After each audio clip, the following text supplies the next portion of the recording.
I'm really excited about the NGP, just with it being really the next generation of handheld device and really the amount of new features that it's got on it. We've got all the traditional PlayStation buttons, we have front touch, we have back touch, we have 2 cameras, we have 3 motion sensors, we have a microphone. I think the back and front camera is going to be really interesting. I think there's a lot of cool stuff you could do with it, particularly when it comes to augmented reality. Actually, you're looking at the screen, you can see through the screen into the real world, and you can move around, and then we can lay the augmented reality on top of that. So you could scan in your face, put yourself into a game, and with games like PSVita, that's exactly what we're doing. It's a lot of fun scanning in your friend and then beating the hell out of them. Rear touch is really interesting because it isn't something what we've been able to play with before. Nobody's ever had it. And the great thing about rear touch is it means that you can still use touch without having your fingers in the way. The rear touch does catch the eye because it's new and innovative, but we can't forget the twin sticks for the first time on a portable device. You finally feel like you actually got these miniaturized sticks that really work in your hands, and you can play all the first-person shooter games, all the gallery shooter games exactly as they were meant to be played.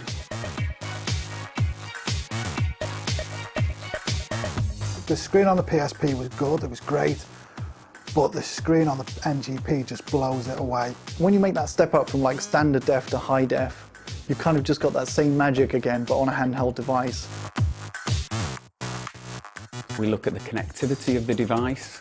I think that will help broaden the audience, make it a very relevant device for people. And when you layer on top of that some of the bespoke applications, such as Live Area, it really will make it a uniquely connected device for a large array of all games. I think Live Area is going to be really cool. It's a place you can go before you boot the game, and you'll be able to see what's been going on, how your friends have been scoring, if you're doing well, what's going on with the game. And you'll see posts about the games, maybe what your friends have done in the game. So it really keeps you updated about everything in the game, and it's going to be standard across all titles.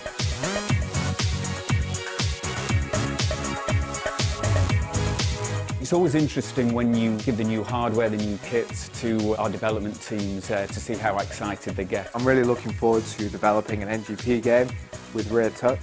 I think just using that solely, you could do some really cool stuff. I work on Little Big Planet, and having extra features is fantastic because it means then that we can make tools so people can then create games using those new features, be it rear touch, front touch, tilt, the online sides of the game. When you think about Little Big Planet, it's the creation that's perhaps one of the most exciting parts. And to have great creation, you need great creation tools. So with the new user interfaces, the creation can become so much more exciting and so much more intuitive. It will make the create feature accessible to me in ways that it just never was before. And I can actually see myself actually completing a level this time rather than starting and giving up.